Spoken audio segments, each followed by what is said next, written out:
American cancer society की recent global cancer statistics की अगर हम बात करते हैं तो उनका अनुमान है कि आने वाले 2050 तक कैंसर के करीबन 3.5 करोड़ नए केसेस देखने को मिल सकते हैं। अगर हम वर्ल्ड हेल्थ ऑर्गेनाइजेशन या विश्व स्वास्थ्य संगठन की रिपोर्ट की बात करें तो सन 2022 की रिपोर्ट के हिसाब से करीबन 20 मिलियन नए केसेस देखने को मिले और इसके साथ ही साथ करीबन 97 लाख लोगों की डेथ इस कैंसर की वजह से हुई। द टाइम्स ऑफ इंडिया में निकले एक आर्टिकल के हिसाब से हमारे हिंदुस्तान में हर 9 में से एक इंसान को कैंसर होने की संभावना है और करीबन 25 लाख लोग इस वक्त भी इस कैंसर की बीमारी से जूझ रहे हैं। बच्चे हों या बूढ़े हों, आर्थिक स्थिति कमजोर हो या बॉलीवुड सेलिब्रिटीज की तरह मजबूत हो, कैंसर ने किसी को भी नहीं छोड़ा। तो आज जब हम इस विश्व कैंसर दिवस की ओर बढ़ रहे हैं, जब हम 4 फरवरी को वर्ल्ड कैंसर डे सेलिब्रेट करने जा रहे हैं, तो आइए क्यों ना हम स्वयं भी जागरूक हों और अपने आसपास के लोगों को भी इस कैंसर से बचने के लिए जागरूक करें। अब अगर हम इस कैंसर की हिस्ट्री की थोड़ी सी बात करें तो आज से करीबन 3000 साल पहले इस कैंसर को सबसे पहले इजिप्ट में देखा गया था। तो इजिप्ट की एक ancient trauma book, surgery book हुआ करती है, उसमें इस कैंसर का जिक्र सबसे पहले मिला। अमेरिकन कैंसर सोसाइटी ने इजिप्ट की ममीज पे जब रिसर्च किया तो पाया गया कि उन ममीज में भी बोन का कैंसर, जिसको हम ऑस्टियोसार्कोमा कहते हैं, वो देखने को मिला। और सिर्फ ममीज ही नहीं, जब डायनासोर के फॉसिल्स के ऊपर इस अमेरिकन कैंसर सोसाइटी ने रिसर्च किया तो पता चला कि डायनासोर के फॉसिल्स में, यानी कि उनकी हड्डियों में भी कैंसर की ग्रोथ देखने को मिली। ये कैंसर शब्द बहुत पुराना है, कह लीजिए। जो हमारे फादर ऑफ मेडिसिन है हिपोक्रेटिस, ये जो कि एक ग्रीक फिजिशियन है, इन्होंने सबसे पहले एक शब्द निकाला था जिसको हम कहते हैं कार्सिनोज या कार्सिनोमा। इस कार्सिनोज शब्द से ही निकल के आया कार्सिनोमा और फिर ये कार्सिनोमा कन्वर्ट होके बना कैंसर में। तो 4 फरवरी को हम मना रहे हैं वर्ल्ड कैंसर डे और इस साल और आने वाले 2 साल तक के लिए, यानी 2025 से 2027 तक, इस वर्ल्ड कैंसर डे की थीम जो चुनी गई है या विषय जो चुना गया है, that is united by unique. तो क्यों ना इस वर्ल्ड कैंसर डे पे let us make each other aware, let us make our surroundings aware about the early warning science of cancer. देखिए, कैंसर एक ऐसी बीमारी है जिसको उसके लक्षणों से हम बहुत आसानी से पहचान सकते हैं, पर कैंसर कई लोग कहते हैं कि लाइलाज बीमारी है, इससे बचा नहीं जा सकता, लोग मर ही जाएंगे जिसको कैंसर हो गया। तो ऐसा नहीं है। मेडिकल साइंस ने इतनी ज्यादा तरक्की कर ली है कि आजकल हर बीमारी का इलाज संभव है।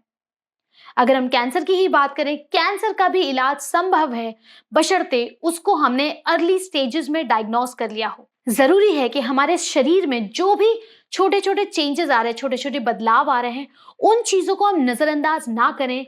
डॉक्टर्स की हेल्प लें, मेडिकल साइंस की हेल्प लें, जाकर अपने आप का टेस्ट करवाएं, अपने आप की स्क्रीनिंग कराएं और तब आप इस कैंसर जैसी भयानक बीमारी से आराम से बच सकते हैं। कैंसर के अर्ली साइंस को समझने से पहले मैंने आपकी स्क्रीन पे एक चीज लिखी है जिसको बोला है द 3 वीक रूल। तो 3 वीक रूल क्या है?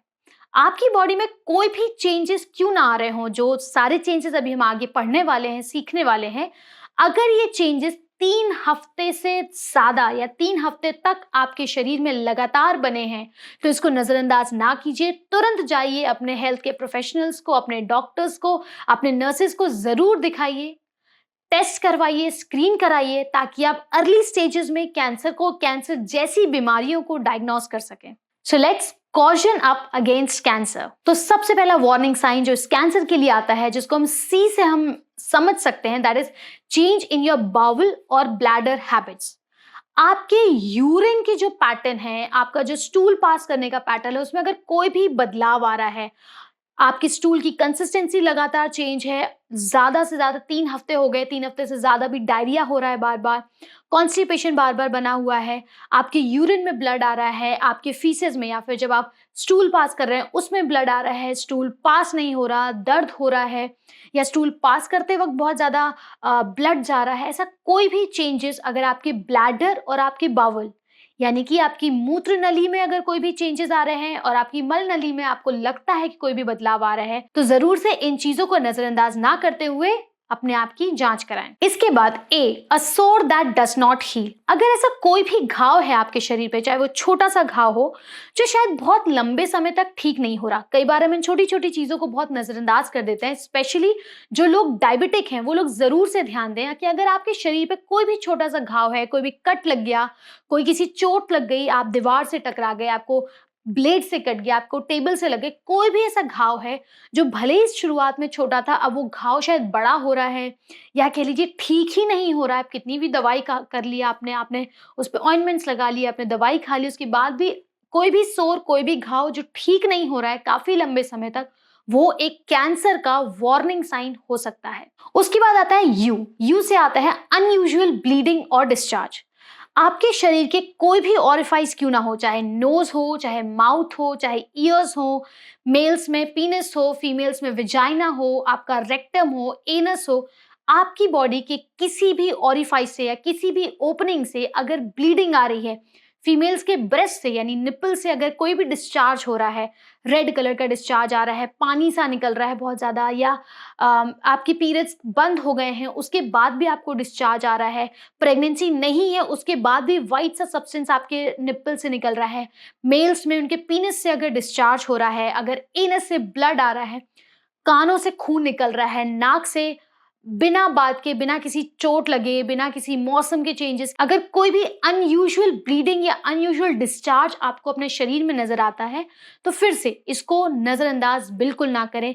ये भी कहीं ना कहीं एक कैंसर का प्री वार्निंग साइन हो सकता है। इसके बाद नेक्स्ट है टी, कॉजन का टी स्टैंड्स फॉर थिकनेस और लंप। थिकनेस और लंप को अगर हम हिंदी में समझेंगे तो उसका मतलब है गिठान। हो सकता है अक्सर जो महिलाओं में देखा गया है कि उनके ब्रेस्ट में गिठान जैसी बन जाती है। कई बार जब महिलाओं की एज 45 के आसपास पहुंचती है, जब उनका जो मेंसेस होता है या जो मासिक धर्म होता है, जो बंद होने का समय आता है, उस समय अक्सर फीमेल्स को उनके ब्रेस्ट में गिठान जैसा महसूस हो सकता है।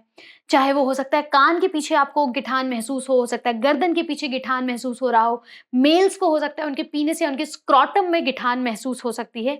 ये सारी चीजें आप खुद के एग्जामिनेशन करके, खुद से अपने आप को जांच के, अपने ब्रेस्ट को पैल्पेट करके, मेल्स अपने स्क्रॉटल एरिया को पैल्पेट करके पता कर सकते हैं कि कहाँ कौन सी गिठान उठ रही है। अगर कोई भी आपको लग रहा है कि गांठ जैसी बन रही है तो उस गांठ को, अगर वो छोटी सी ही है, उसी को लगातार 1-2 हफ्ते तक देखें। सेम समय पे अगर आपने मंडे को देखा है तो नेक्स्ट वीक फिर से आप मंडे को देखें, उसके बाद फिर आप मंडे को देखें और इस चीज का ध्यान रखें कि क्या वो गांठ बड़ी हो रही है, क्या वो गांठ अपनी जगह से दूसरी जगह आपको मूवमेंट करती हुई भी नजर आ रही है। तो जरूर से इस चीज का भी ध्यान रखें। उसके बाद आता है आई स्टैंड्स फॉर इनडाइजेशन और डिफिकल्टी इन सोलोइंग। खाना खाने में गले में दर्द होना, आपको निगलने में दिक्कत हो रही है, आपको लग रहा है शायद आप खाना चबा नहीं पा रहे हैं, खाना गुटकते वक्त चेस्ट में एक प्रेशर जैसा फील हो रहा है, अगर ऐसे कोई भी लक्षण है तो ये भी एक वार्निंग साइन हो सकता है। नेक्स्ट आता है ओ से होता है ऑब्वियस चेंजेस इन मोल्स और वर्ड्स। मोल्स और वर्ड्स क्या होते हैं? पहली बात, हमारे चेहरे पे, गर्दन पे कई बार आपने देखा होगा मस्से आ जाते हैं, काले काले मस्से बढ़ने लगते हैं। तो अगर आपको लग रहा है कि आपके शरीर में मस्से बहुत ज्यादा आ गए हैं या मस्सों का साइज, कुछ मस्से बहुत ज्यादा बड़े हैं, कुछ छोटे हैं, या कह लीजिए किसी एक शरीर के किसी एक हिस्से पे, गर्दन के इसी हिस्से पे बहुत ज्यादा मस्से बन रहे हैं, या इन मस्सों का साइज 6 mm कह लीजिए या 6 मिलीमीटर से भी ज्यादा बड़ा है, तो इसको भी आपको दिखाने की जरूरत है, जांच कराने की जरूरत है। इसके बाद आता है नैगिंग कफ या फिर होर्सनेस इन वॉइस। अगर आपको खांसी लगातार बनी हुई है, आपकी खांसी जा नहीं रही है, आप बात कर रहे हैं तो गले में दर्द हो रहा है, आप जब खांस रहे हैं तो आपकी खांसी में, आपकी छींक में, आपके थूक में ब्लड आ रहा है, तो इन सारी चीजों को भी बस ये ना सोचा अरे मौसमी बदलाव है, मौसमी बदलाव नहीं है, ये हो सकता है किसी ना किसी बड़ी बीमारी का लक्षण हो। तो आपका शरीर जो आपको संकेत दे रहा है उसको इग्नोर करना बंद करिए, अपने शरीर की बात सुनिए। इसके अलावा और भी कई ऐसे लक्षण हैं जो कैंसर की तरफ इशारा कर सकते हैं, जैसे कि आपका अचानक से तो नहीं कहेंगे, आपका वेट लॉस होना, बिना अकारण, जिसे अपन कहते हैं ना, बिना किसी कारण के वेट लॉस होना, शरीर में थकान बने रहना, बुखार का आना, शरीर का पीला पड़ा, जिसे हम कहते हैं जॉइंडिस का होना। सारे टेस्ट करवा लिए उसके बाद भी कोई कारण समझ में नहीं आ रहा है, लेकिन फिर भी जॉइंडिस हो रहा है, पीलापन शरीर में बना हुआ है, थकान बहुत रह रही है, ये सारे कारण कहीं ना कहीं कैंसर के लक्षण हो सकते हैं। पर यहाँ मैं आपको एक बात बहुत क्लियर कर देना चाह रही हूँ कि जितने भी लक्षण अभी आपने सुने, इसका मतलब ये नहीं है कि अगर आपके शरीर में ऐसा कोई भी लक्षण देखने को मिल रहा है, इसका मतलब ये भी नहीं है कि आपको कैंसर ही है। तो प्लीज मेरे इस वीडियो को ऐसा ना समझें कि आपको कैंसर ही हो गया है। अगर आपको खांसी है लंबे समय तक है तो आपको कैंसर ही है, ऐसा नहीं है बिल्कुल। ये सारी चीजें कैंसर की तरफ इशारा करती हैं, लेकिन कैंसर है या नहीं ये तभी साबित होगा या तभी कंफर्म होगा जब आप प्रॉपर टेस्ट, प्रॉपर स्क्रीनिंग करवाएंगे। वर्ल्ड हेल्थ ऑर्गेनाइजेशन ने एक बहुत अच्छा चार्ट रिवील किया जो मैंने आपकी स्क्रीन पे लगाया हुआ है, जिसमें साफ लिखा है कि कैसे आप अपने आप को कैंसर से बचा सकते हैं। थोड़ी सी सतर्कता, थोड़ी सी होशियारी और थोड़ी सी जानकारी आपको और आपके परिवार को कैंसर की समस्या से बचा सकती है। अगर आप स्मोक करते हैं, अगर आप टोबैको खाते हैं, तंबाकू का जो पुड़िया आती है ना, उस पे भी लिखा है कि ये जानलेवा हो सकता है, उसके बाद भी लोग खा रहे हैं और उसके बाद भी उनको ओरल कैविटी का कैंसर हो रहा है। तो प्लीज इस टोबैको, इस स्मोकिंग जो कि जानलेवा है, इससे बचिए। फीमेल्स को कहना चाहेंगे कि जो टीनेज गर्ल्स हैं जिनका 20 से 30 साल की उम्र है, 15 से 20 साल की उम्र है, please get yourself vaccinated with HPV vaccine. Human papilloma virus की जो वैक्सीन है जो कि सर्वाइकल कैंसर से आपको प्रिवेंट करती है, आपको बचाती है, उसकी वैक्सीन जरूर लगवाए यदि किसी ने नहीं लगवाई है। इसके अलावा जो माँ हैं, जो प्रेग्नेंट लेडीज हैं, जो अभी अभी जिन्होंने डिलीवर किया है, जरूर से अपने बच्चे को ब्रेस्ट मिल्क जरूर पिलाएं, क्योंकि आपके बच्चे में उसी ब्रेस्ट मिल्क से हर बीमारी की रोग प्रतिरोधक क्षमता या जिसे हम कहते हैं इम्यूनिटी, वो जरूर से जाएगी। इसके बाद अच्छा खान पान। अगर आप ऐसे व्यक्ति हैं जो शायद डेस्क वर्क करते हैं या ऑफिस में बैठ के काम करने वाले हैं, कंप्यूटर के सामने ज्यादातर बैठे रहते हैं, तो please you are at a high risk of developing cancer. जरूर से अपने शरीर को एक्टिव बनाइए। कैंसर नहीं तो जरूर से कोई ना कोई बीमारी फिजिकली इनएक्टिव होने की वजह से जरूर शरीर पकड़ लेता है। तो please stay active, stay alert, stay hydrated, eat a well balanced diet, proper नींद लेना, एंड सबसे बड़ी बात, स्ट्रेस से दूर रहना सबसे ज्यादा जरूरी है। So that's it. I hope ये वीडियो आपको समझ में आया होगा एंड कैंसर को मिलकर हम हरा सकते हैं। जरूरी सिर्फ इतना है कि आप और मैं मिलकर थोड़े से जागरूक हो जाएं, थोड़ी सी चीजों की जानकारी रखें और साथ में मिलकर हम कुछ हेल्दी लाइफस्टाइल्स, हेल्दी हैबिट्स के थ्रू और फिजिकली एक्टिव रहकर हम इस कैंसर जैसी बड़ी बीमारी से खुद को बचा सकते हैं और अपने आसपास को बचा सकते हैं।